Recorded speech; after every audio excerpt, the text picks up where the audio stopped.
news out of West Africa is concerned. And speaking of telcos, well, digital transformation is sweeping across Africa. However, the continent of 1.2 billion people is still battling to set up an effective and efficient identity system that will ease public sector governance, business and economy, and more. So that was the key focus of a panel of top national identity management officers of Nigeria, Ethiopia, and other countries that met recently in Kenya.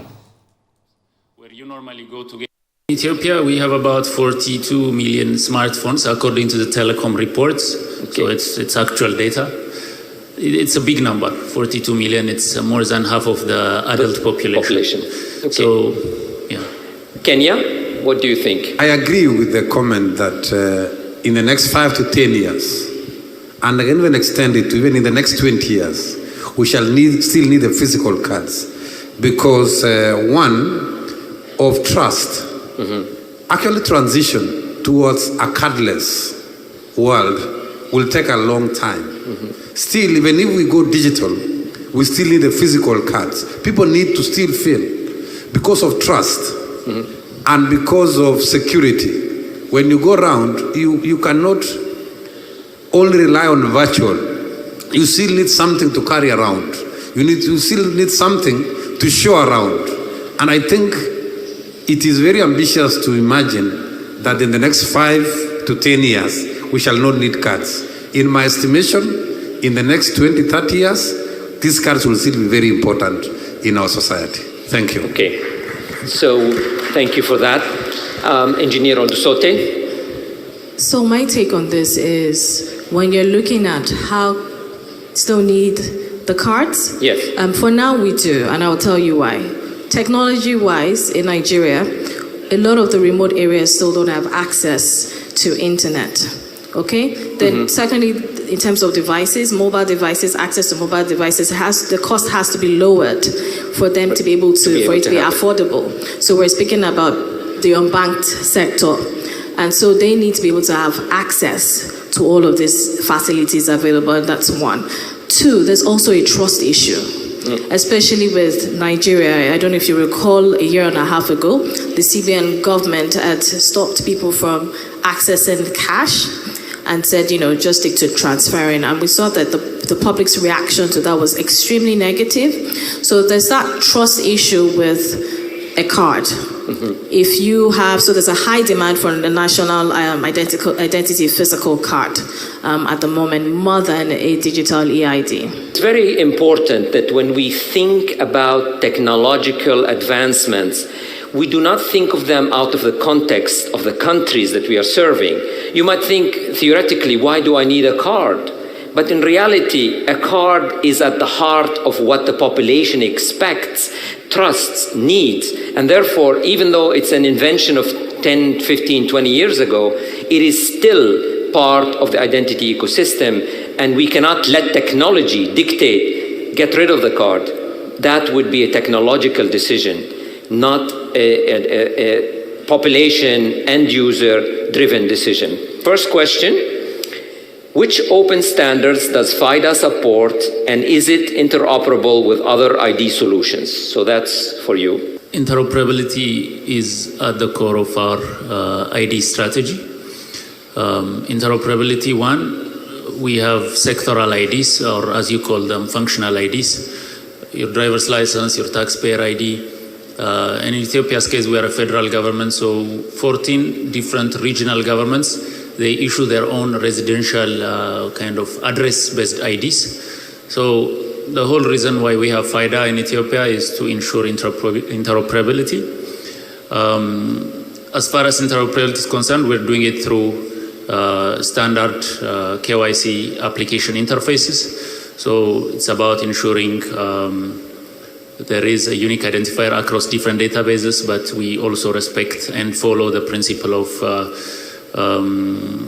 aliases. So basically, your token for health and your token for agriculture are separate to ensure privacy, but at the same time, interoperability is the core of why we're doing this. Just to begin by explaining what vetting is.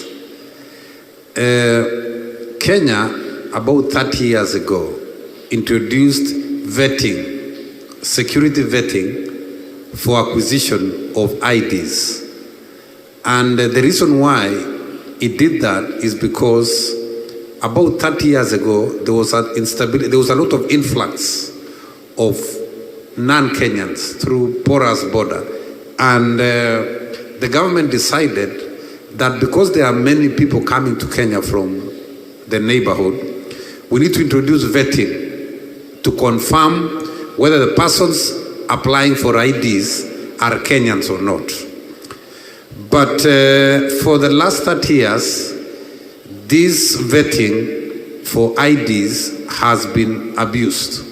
So the new government, which came to power about 2 years ago, decided that we are going to do away with vetting because the communities at the borders felt that they were being discriminated by being subjected to vetting for IDs. So the new government has decided to do away with vetting and replaced it with new guidelines. Among the guidelines is increase in school registration. There is now more emphasis on registration at school for school-going children for IDs. The second policy shift is utilizing technology, using Maisha number, registering children at birth to ensure that they get numbers which later on become their ID numbers. So when you register children at birth, then there would be no need to vet them. The other dynamic change that has happened is using family trees, using technology to create family trees. Say that you don't need to vet, because if you can be able to know the parents of the child, you know the grandparents, you have a family tree, then there will be no need for vetting.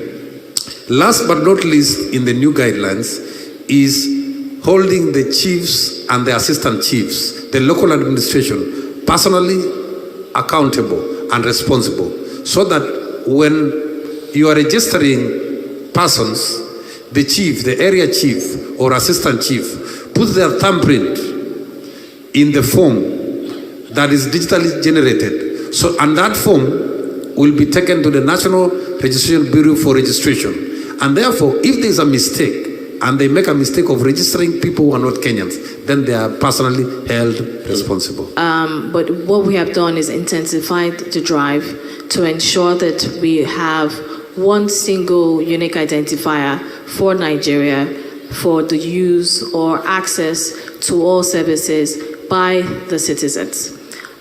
So far, we've had very, very positive feedback on that, especially with the collaborations with our ministries and departments and agencies. We have over 20 working groups in ensuring that we're able to fulfill our mandate to make sure that they have access to services via the NIN. So for tax, we need to be able to use the NIN instead of the TIN. And also for issues like the palliative programs, we need to be able to use the NIN. We're able to use identity to know who are these beneficiaries. And in the past in Nigeria, a lot of the times when it comes to government intervention programs, cash was the order of the day. So with this new government, they are very keen on ensuring that it's basically a no cash approach, and we're able to use the NIN to be able to track what the beneficiaries are if they have received their payments in real time, and also be able to reconcile in real time also. So thank you. So do you see an impact, the fact that NIN is mandatory, is that leading to more demand for the NIN? Absolutely. So, and more integrations with the different ministries and departments and agencies has driven up the request for the NIN. So it's part of our enrollment drive, and like my counterpart in Kenya had mentioned, we're planning on going out to the schools also to make sure that we're able to register the children. I mean, I didn't have enough time to speak about all of these things. So there's so much that we're doing, and I just wanted to give a summary, a high-level summary of what we've done. Our strategy is continuously evolving, as it should. It's a dynamic strategy. So in terms of monetizing, we've seen some experiences where KYC has a certain fee associated to it. Different levels of KYC. For basic KYC, certain amount. for high level, like all the KYC fields are required when it's full KYC, a higher amount. We've considered that one as a form of generating operation revenue going forward, but at the end of the day, this is a digital public infrastructure. It's not something that can become a corporation or a moneymaker, revenue-generating entity. It's a shared resource. It's a fundamental infrastructure for the nation. So we don't plan to make a lot of money from FIDA, but from other services that will new products that will come out of the presence of a trust framework. So that will be the real benefit.